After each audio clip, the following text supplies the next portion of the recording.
Congressman, welcome to 13 Action News. Appreciate it. Great to be with you. So let's talk a little bit about mental health. You're here for a mental health roundtable. People don't know you're the only practicing mental health professional in Congress. What are the issues? What are the biggest myths that are out there about mental health that you are trying through your activism to explode, if it were? Well, people talk a lot about the stigma of mental illness and not wanting to get help. And the real problem is, and the federal government's part of this problem is you can't get it. And there's many federal regulations that prevent you from getting help. What does that mean, prevent you from getting help? Well, in the sense that, for example, Medicaid has a rule that says you can't see two doctors in the same day, in the same practice. So if someone is seeing a family physician, and a mother says, I have a 19-year-old son here who seems down, depressed, he stays in his room all the time, he's lost his friends, he's dropped out of school, and an astute family physician would say, well, we need to see a psychiatrist right away. We have one in our practice. Then it says, I'm sorry, you're low income, you're on Medicaid, you have to come back another day. We just think that's morally wrong. Medicaid also has a rule that says you can't go to a psychiatric hospital that has more than 16 beds. Part of the movement to move people out of the big institutions, which we needed to close down those 1,000-bed psychiatric hospitals. But what happened is when we closed down on those hospitals, we didn't provide something else for them. We actually replace the hospital bed with the prison cell or with the emergency room gurney or, quite frankly, the county morgue because we haven't been providing care. There's also an issue with regard to just the mess of where federal money goes. We found that there's 112 federal agencies that work with mental health in some way, not many with mental illness, and there's tremendous redundancy, and yet they don't work together. 26 homeless programs within this. We don't need all those things, and what happens is the results are really bad. So if you look at what's happened in the last 20 years, mortality rates for heart disease, down. HIV, AIDS, down. Auto accidents, down. Cancer, down. Stroke, down. Suicide, skyrocketing upwards. And substance abuse, overdose deaths, also skyrocketing. So the way that the federal government has spent money has just not been effective. The General Accounting Office has criticized the programs of saying they're not having transparency or accountability in grant programs. They don't ask states or groups what they're doing, and does it make a difference? And so we end up with too few psychiatric hospital beds for people in crisis. We have an emphasis the federal government has put on behavioral wellness and happiness and not on severe mental illness. And we end up with too few psychiatrists and psychologists. So even if you want help, it's very difficult to get it, and that adds the problem. It's interesting, the last point that you made there, Congressman, even if you want help, how much of a problem is it still, the stigma of mental health, that people don't want to admit that they have a problem? They don't want to say, I'm going to see a therapist for whatever reason. Mm-hmm. It's a sign of weakness, even though a lot of people go to see therapists, right? How much is it that people just don't want to seek help until it's too late? Well, there's a lot to that, but then look what people's image is. So if you imagine people were use derogatory terms like crazy, loony, nut, all those things. And where do people think what happens if someone is having a psychotic breakdown? They think of the police coming. They think of you being handcuffed and taken off to jail. And quite frankly, that's where a lot of people end up, sadly. You note that about 65% of people in our jails are mentally ill. 80% of them get no treatment at all. If you're a minority, you're far more likely to be in jail than in a treatment center. And so no wonder there's a stigma. You think, I'm not really going to get help. And then you look at this too. Insurance companies oftentimes don't provide assistance for that. They limit the medications you can get. So even though the one doctor may have prescribed an effective medication, they may say, let's go with this cheaper one, even though less effective. There's also the issue too that 50% of severe mental illness cases, such as schizophrenia or bipolar or severe depression, emerge by age 14. 75% of the cases by age 24. But it's very difficult in the sense that we have about 9,000 child and adolescent psychiatrists in this country. We need 30,000. So long wait lists. 55% of the counties in America have no psychiatrist, psychologist. And even if they have one, they probably have a full schedule, so they can't see anybody. That's crazy, though. I mean, I hope people were listening to those statistics, because if anything then really needs early intervention. And when I say early, based on the statistics you're talking about when these people are kids. Right. When they're kids or even teenagers or younger, right? And you make a big difference. There's been some nice studies on this. One's called Response After Initial Schizophrenic Episode, the RAISE program. Very effective. If you get to adolescents early, when they first start showing symptoms, much less medication, much more effective treatment, much better prognosis. And then if someone is starting to cycle in and out of the system, if someone happens to be violent or getting involved with arrests, we know that if a judge gets them involved in treatment and mandates treatment, outpatient treatment, they get better. About 80% reduction in incarcerations, in arrests, in homelessness. cost savings of half. It's pretty amazing what can happen. But if we don't provide the services, it just doesn't work. Some of this, I hate to say it, is about money, it's about resources, and based on what you're saying, it's about encouraging people to get into this profession, right? Sure. You need more. How do you do that? Well, we actually put some money into this bill to help pay for postdoctoral internships for psychologists and also more for psychiatrists, particularly minority fellowships for psychiatrists. We know that only about 3% of the population of psychiatrists are blacks and about 2% or 3% or Latino. And that's a problem because there's a higher incidence of population discrepancy of people who are minorities who are having severe mental illness problems. Why is that? Can't get help. I mean, part of it's there. Part of we also know poverty has 3 times the risk for mental illness. And when you have severe mental illness, 3 times the risk for poverty. So they feed on each other. Each one makes the other one worse. And again, treatment is better than tragedy.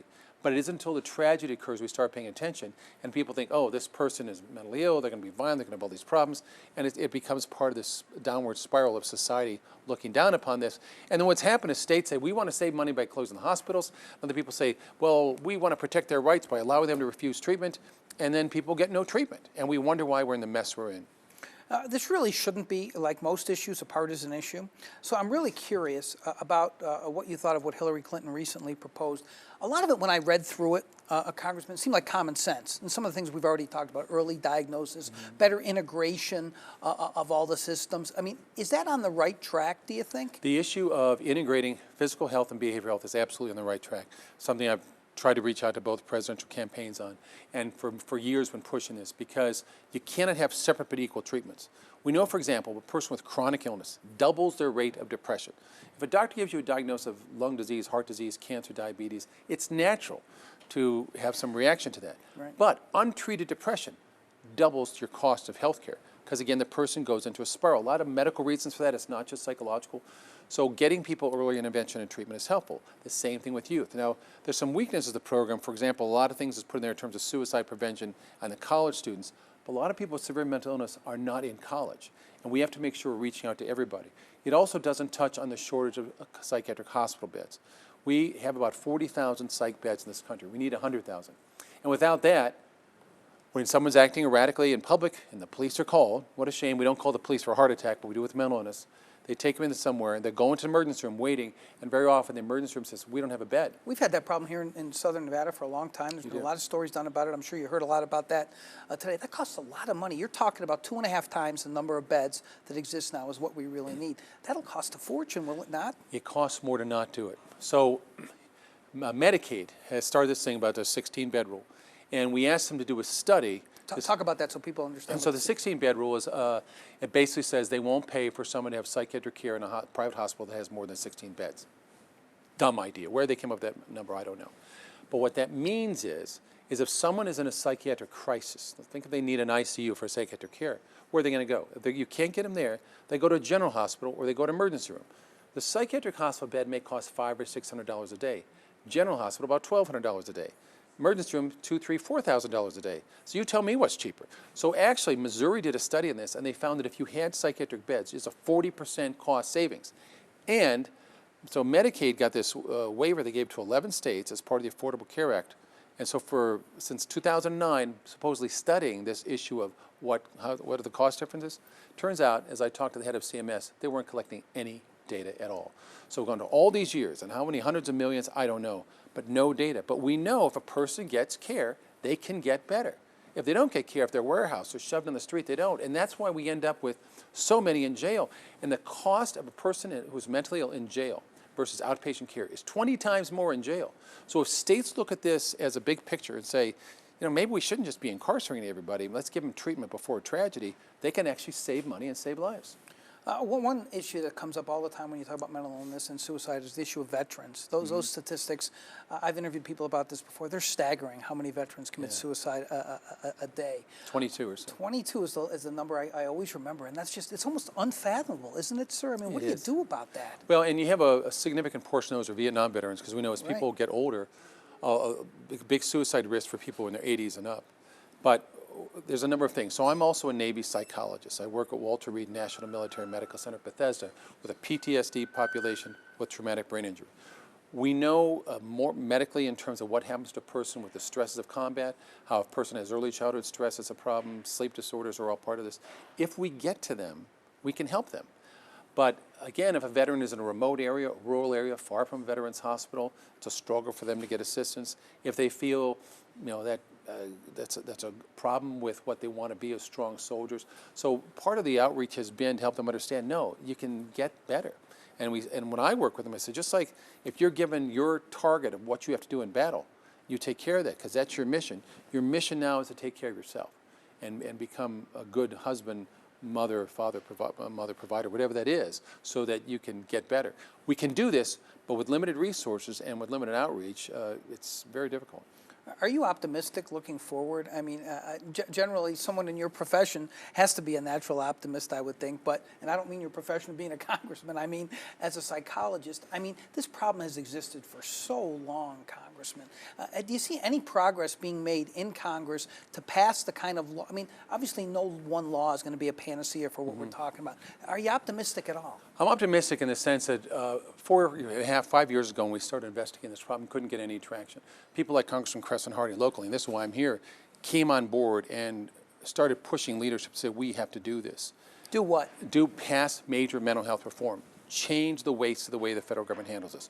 Change the rules on how we approach this. Get more accountability and more funding to this. And what happened is when Paul Ryan came on as Speaker of the House, and he had his first interview, he said, we're moving mental health legislation. More members started getting on board with this. That is a sea change in how we approach things, because it used to be the Congress said, let's just fund this and then go home. It's not that way anymore. People are hearing it. And tragically, what has happened to help us understand this is some of these mass shootings. I was about to say that must have caused some impetus in Congress for people who maybe don't want to talk about gun control, but do want to talk about mental health reform. Well, right? it's paying attention to what's in their heads and not just what's in their hands. And here it is a matter that when we look at half of the mass shootings are someone who's mentally ill. Now, most people with mental illness are not violent, but people with severe mental illness are 15 times more likely to be violent if they're not in treatment. And so if we look at getting them treatment before tragedy, as we say, funding these things right, we can make a difference. But sadly, it did take these mass casualties to get Congress to wake up. It's like there was like last summer or the summer before, it was like one every week or so. And it says, how many more can we fathom of these things? So it is important. And at the end, despite a lot of opposition for a long time, and one group said, don't force anybody into treatment, you shouldn't do that. Another one said, well, can we spend the money?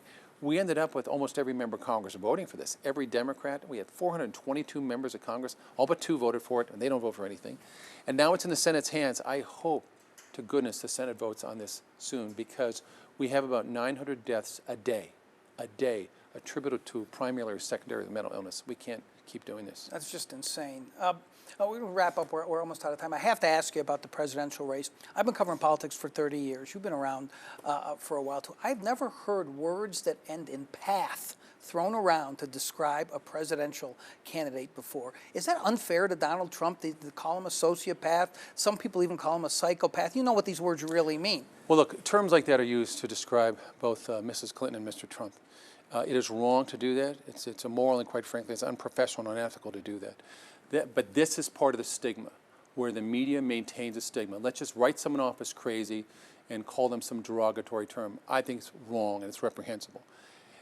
What we have is people who are passionate about whatever they believe in, Mr. Trump and Mrs. Clinton, and it's a matter of saying, let's get back to the issues. So in this area of mental health, what I advocate for these candidates, talk about what we're going to do to help America with this scourge of mental illness. Mr. Trump has said that he wants to work with Congress on our legislation. Good. Mrs. Clinton is presented on, Ms. Clinton is presented on, that's fine. But let's focus on these things. But it's no wonder that people don't want to get help when they throw around terms like that are so derogatory. We've increased our sensitivity to not using certain words when talking about race or religion. We need to have that same advocacy for words to talk about the positive things about someone who has a disease of mental illness and not use it as a dismissive phrase. You think there's an equivalence, though, between the behavior of Donald Trump and Hillary Clinton? You say it's been used for both. I see it mostly for Trump. No, in terms of both of them talk about, in terms of, with regard to her being dismissive about handling classified information about the Benghazi issue and saying, did she have a heart or what's going on with that? Judge people on those behaviors of what has happened, but look at their policies as well. But I'm telling you, it is bad for America in dealing with mental illness to use terms like that to describe anybody. Someone who needs to be diagnosed professionally, that's different, and even then we maintain the confidentiality of that. I'm telling you, it's bad and it's going to hurt people. Congressman, it's been a pleasure talking to you. Thanks for coming on. Thank you. All right.